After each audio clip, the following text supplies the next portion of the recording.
start with some introductions. For those of you who don't know me, which I think is pretty much everyone, my name's Julie Essen.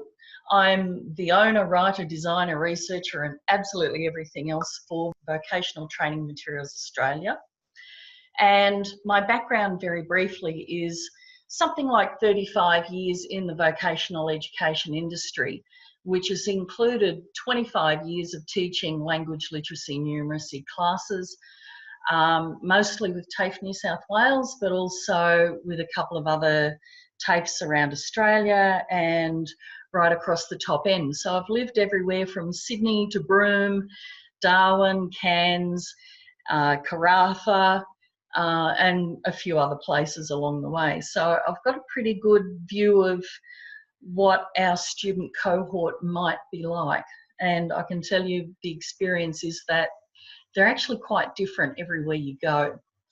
As part of the work I did with TAFE New South Wales, I also did about 10 years of curriculum writing, training package style writing, high-level national accreditation of those courses and units of competency, and also writing resources and that sort of thing to go with them. So a long history of all of that. And of course, when I was teaching, as those of you who are LLN teacher trainers would know, you're constantly writing materials, and that's all I've done for 35 years is just write materials for that. So most recently, the last 8 years, I've been across the top end, and I've worked as an instructional designer in a number of industries, including power and microfinancing and similar things to that.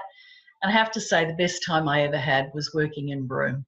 The Kimberley is pretty special, and it's a place I love incredibly.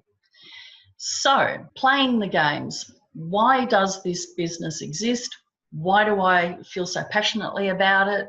There's purpose to this. If you really want to go and have a look at what it's all about, get onto the internet and have a look at the terms serious games. The whole point of this is to actually take learning and make it and use fun things for a serious purpose. So I've chosen to use units of competency out of the Australian training packages. The thing with serious games is that it's about building opportunities to demonstrate what you're learning or what you have learned, what you understand, and to have some fun with it. It also helps embed deeper neural pathways because you're going back through things in a different way. You're choosing a different approach to it. And if you as a teacher are getting stuck with a new way to actually describe and work through a topic, then taking a serious game and applying it to what you need to be teaching can be a really good way of approaching it from a different perspective. While you're playing these serious games, and I'll be showing you a few different bits and pieces today, there's a number of different ways you can go about it.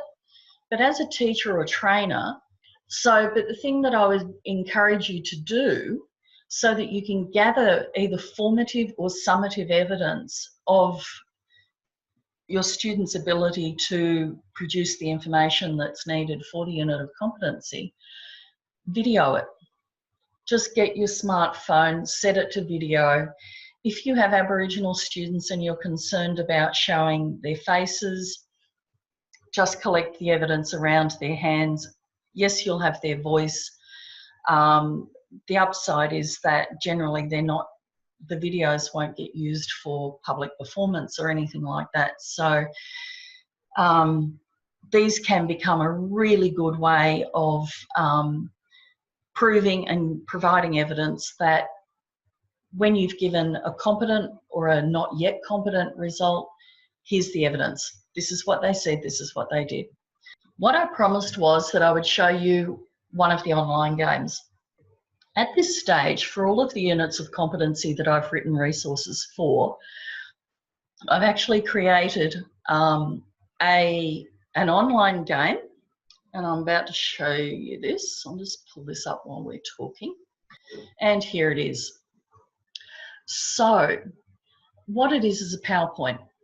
it looks like a game of Jeopardy. And for those of you who are a bit older, you might remember this from TV. It's probably better known in the American situation. The rules are fairly simple, the setup on this. So you see that you have 5 categories. In pretty much all of these, I've had knowledge and skills and scenarios as separate categories. Words will be definitions of words that I've pulled out of the unit of competency. And in some cases, the 5th column will be more words. Sometimes it will be numeracy, if numeracy seems to fit the unit of competency well. And all of these questions have actually come from one of the other products that will be attached to this unit, and that's called the answer booklet, because it has all of the questions and all of the suggested answers in one place. If you decide that you want to swap out anything because things that I've chosen don't really fit your student cohort, then you'll find that there's a whole raft of other things that are in that answer booklet that you might want to use. If you don't want to use those, use your own. You're absolutely welcome to do it. I will never know. I will not be personally upset or put out by this. As a teacher or trainer, you are the expert with your students. So you need to put into it what you know you need to review or assess with them. While I'm showing you the play version of this, if you purchase a quiz, what you get is a normal PowerPoint. So I'm assuming that you have basic skills in writing or editing a PowerPoint. That's literally all there is to it. What I would suggest that you don't do is don't move the slides around, because they're actually hyperlinked. And if you move them around, they won't link the way you're expecting them to. You can, though, copy and paste to move text around, so that shouldn't create any problems for you. So now, I was actually going to ask if we could have a few teams to play this, but unfortunately we've got so many people on the webinar today that it's going to get a little bit messy. So my apologies, but I'm going to take control of this and I'll be playing with myself. So please forgive me. I really would have preferred this to be more interactive for you. Okay, you're looking at the home screen at this point in time. Very briefly, the other things that you can link to, if you have a look, we've got how to play over in the top right-hand corner. If you click that, it will jump you to the rules. And I strongly suggest that you go through and have a good read of all of these. And it talks about your role as the host, and as the teacher, lecturer, trainer, I would suggest you are the host. Getting one of the students to do that actually pulls them out of the game and takes their opportunity away. If you have a second person, a second teacher in the room, then you might want them to do this so that you can observe what goes on and perhaps take some notes or run the video recording. So the home button each time will bring you back to this home screen, and that will be on most of these slides. So once you've carved up your class into groups, and you might have, say, 3 or 4 groups, depending on the number of students you've got, together you will ask group 1, which question do you want first? So they might choose knowledge for 100. So you'll click on knowledge for 100. And here's the question. What is the name of the software you've been using to create word processed documents? At this stage, you want to pause, make sure you read the question clearly, appropriately to your student group. If you've got students with English as an additional language, you might want to take your time with that. You decide whether or not you want to fill out the question a little more if you feel they may need clarification. The team will then get together, decide on an answer, and one person will present the team's answer. You can then check, did we get an agreed answer? Well, this is one of the things that we're expecting, either Excel, Google, Lever, OpenOffice, Lotus, or you might want to put your own answers in here as well. And in fact, Microsoft Excel is wrong, so we're going to pull that one out. Assuming they chose the right one, they would then go to the leaderboard. And the leaderboard, you will have, now I don't know whether you know this, but down the bottom here, as little shadows, you've actually got a pen. So choosing the pen, I'm going to write the names of the people in the team, and I'm going to give the points for this. Once that's done, we come back and select home. So you can see that the question for knowledge for 100 has now changed colour. We know that that's been used and answered. So you would go on to team 2. What are you looking for, team 2? Well, we'll go for scenarios for 400. Scenarios for 400 questions says, you created a table but forgot to add a row for the headings. How do you add it? They'll give you an answer. Check and see whether this agrees. In the end, depending on the software you've been using, there's going to be different answers. So I strongly suggest that as the teacher or lecturer, you go through these and double check that they do reflect the sort of information that you've been providing to your students. Coming back home, you'd keep going through this until you use up all 25 of the questions. This game takes approximately 20 minutes with really competent students, anything up to an hour with those who struggle a bit more. If you've got a big group, you'll probably be a lot slower. Tony is asking, so is this game designed to play in a group, or can a student play this game on their own? Tony, that's a great question. These are all team-based games. Teams can be as little as 2 people, and I probably would suggest that you don't have more than 12 maybe trying to use this particular quiz. You don't want big teams playing it. And a lot of what I've produced, it's really about getting the students to talk. Games where they're only playing against a piece of software actually doesn't really facilitate drawing out that verbal conversation that digs down into what people have understood about the questions and the unit of competency.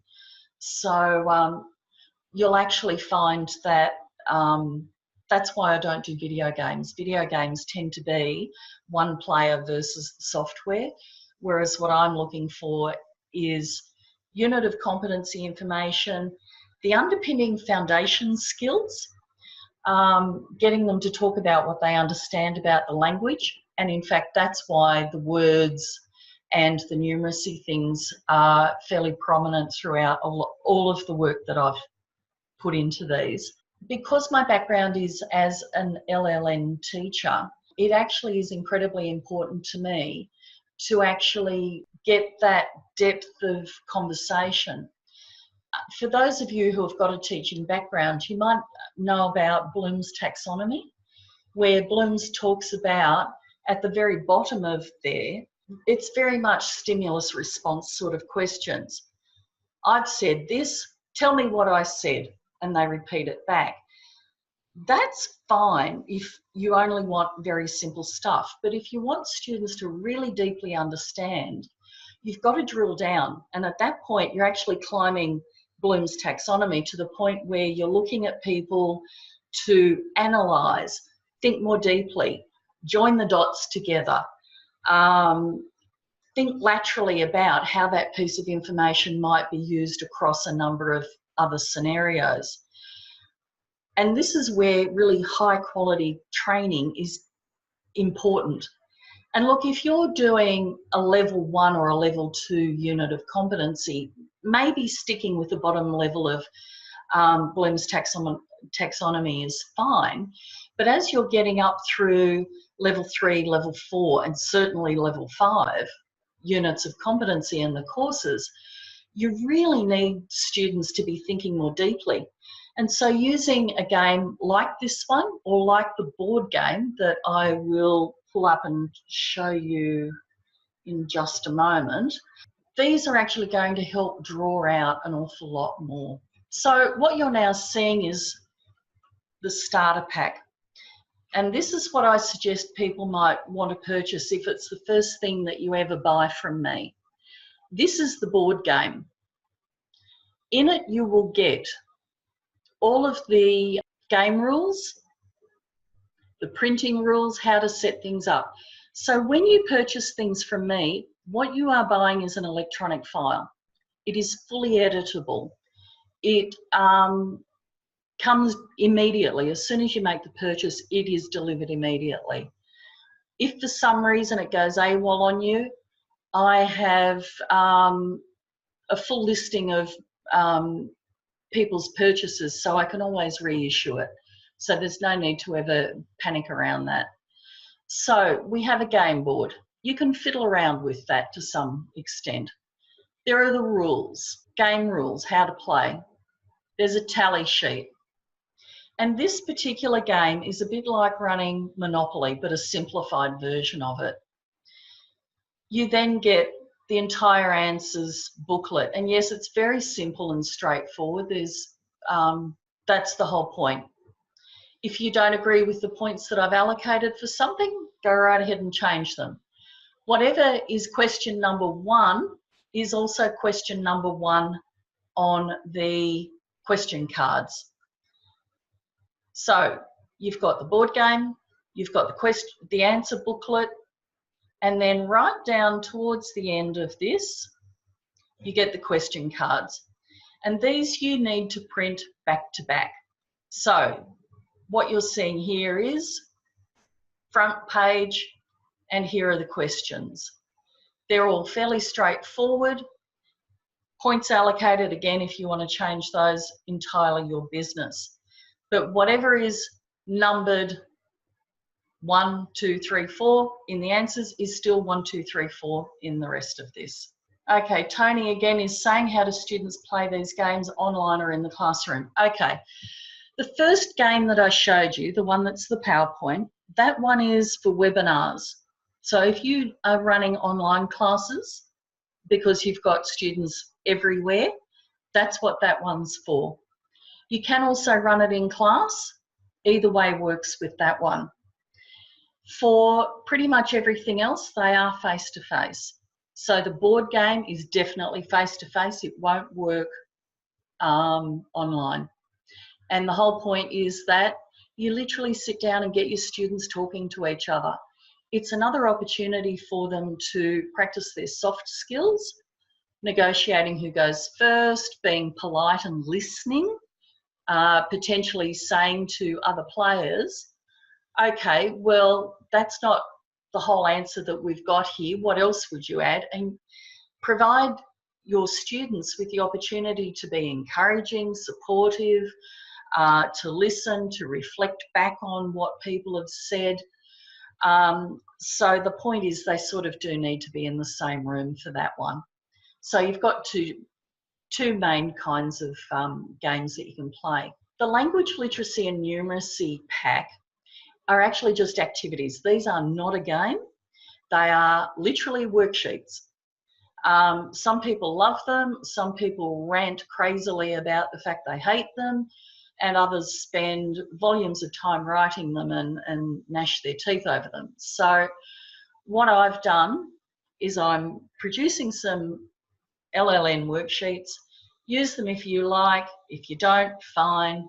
If you want to change aspects of them, absolutely your business. You know your students better than I do.